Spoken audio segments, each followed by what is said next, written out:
Hey, this is Anney. And Samantha. And welcome to Stuff I Never Told You, a production of iHeartRadio.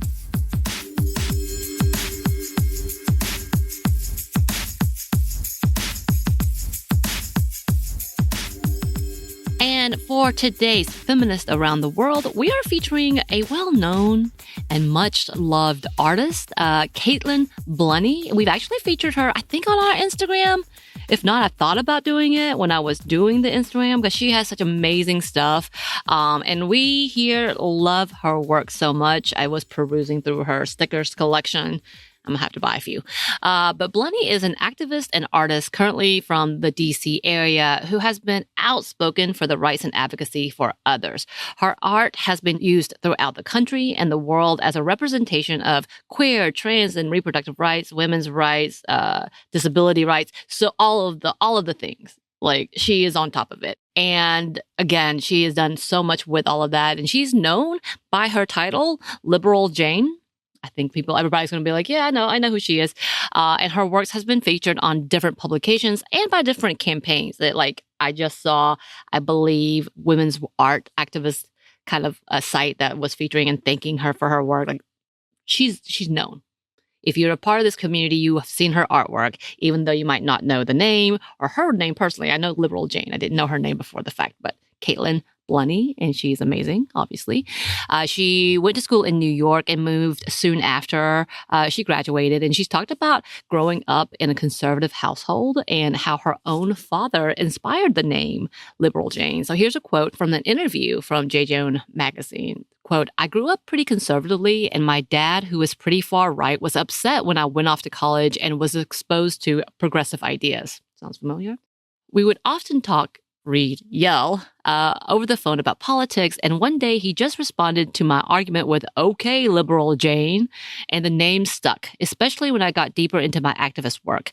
I decided to keep what became a family nickname and use it online as an alias. While I'm no longer anonymous online, the name is very sentimental to me. And I love that. Take something that's supposed to be an insult and use it and make money. Run with it, yeah. I mean, look, she has 246,000 followers on Instagram. She is known. So go ahead. And her journey in starting Liberal Jane was due to her empathy and standing up for the rights of trans people and wanting to be a voice to advocate for everyone's rights. So here's a quote from ameliagreenblog.wordpress.com. Caitlin Blunnie has been an advocate for sexual assault victims, and while at university was the victim of an attack herself. Needing an abortion, being unable to access one in Virginia, she traveled across the state lines to get the healthcare service she required. In her heavy New York drawl, she explains, in Virginia, if you want an abortion, you have to wait 24 hours, have to go through counseling, which is biased, so you will hear things like the word baby. So through her artwork, she is an avid campaigner for reproductive rights in America. And again, like, she's kind of, it's just all everywhere. It's not just reproductive work. And she actually has worked with several organizations and nonprofits, by the way. So she is all about that walk in this talk. Yeah. That was cheesy. I'm going to keep it. I'm going to keep going. She has worked as an organizer and uses her work in digital art spaces as a place for activism. She grew in popularity in 2019, 2020. And I say that with a caveat of there's going to be so many people like, no, she was way before. She probably was. But for us, like, she really blew up in that era of that digital art space in a time where everything, all the protests and happening in like through 2016 to 2019, she really blew up in that time frame. I'll keep it at that. You can come correct me because I understand. And she has become a household name in the artivism world, which we have said a couple of times, but it does sound tongue-in-cheek, but still, we love it. Her works are inspiring and inclusive for so many. And she talks about how she began her illustration journey after working with a nonprofit where she was dismissed for her concerns when a coworker was making anti-trans comments. And she used her art to be able to vent her frustrations, which, good on you.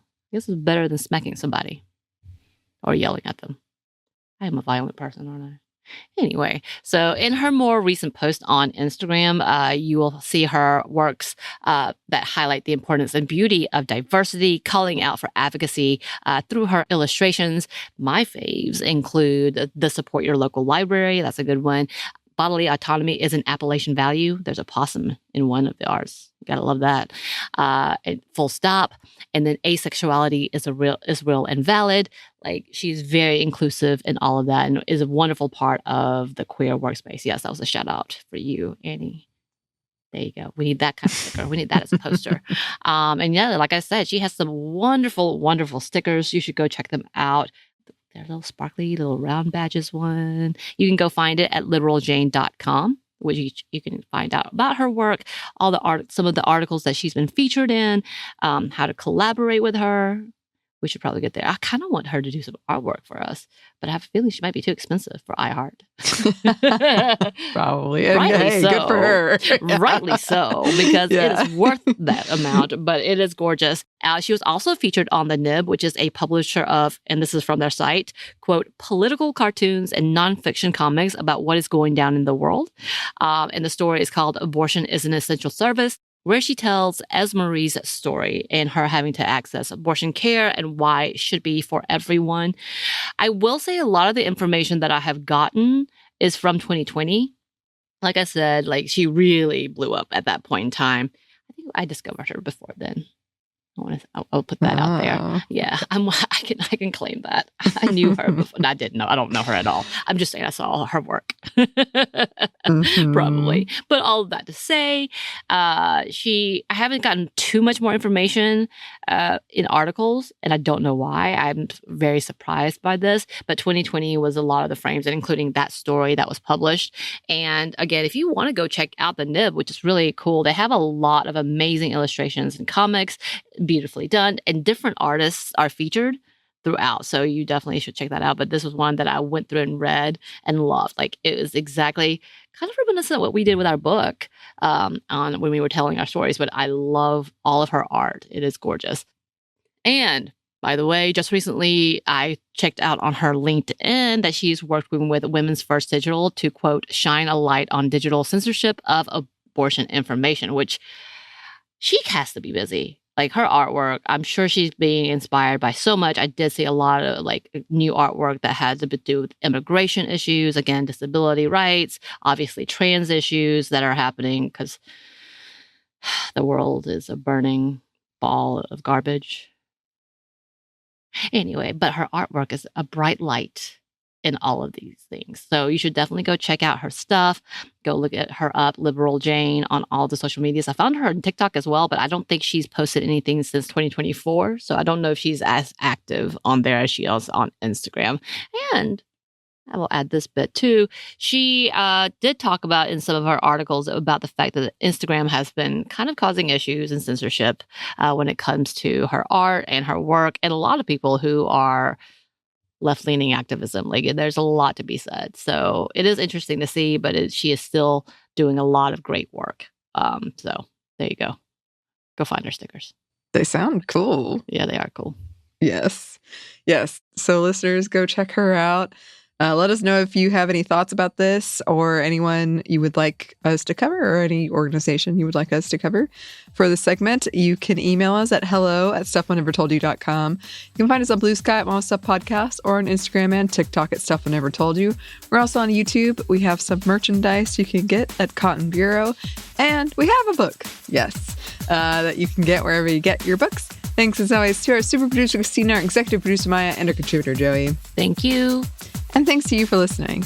Stuff I Never Told You is a production of iHeartRadio. For more podcasts from iHeartRadio, you can check out the iHeartRadio app, Apple Podcasts, wherever you listen to your favorite shows.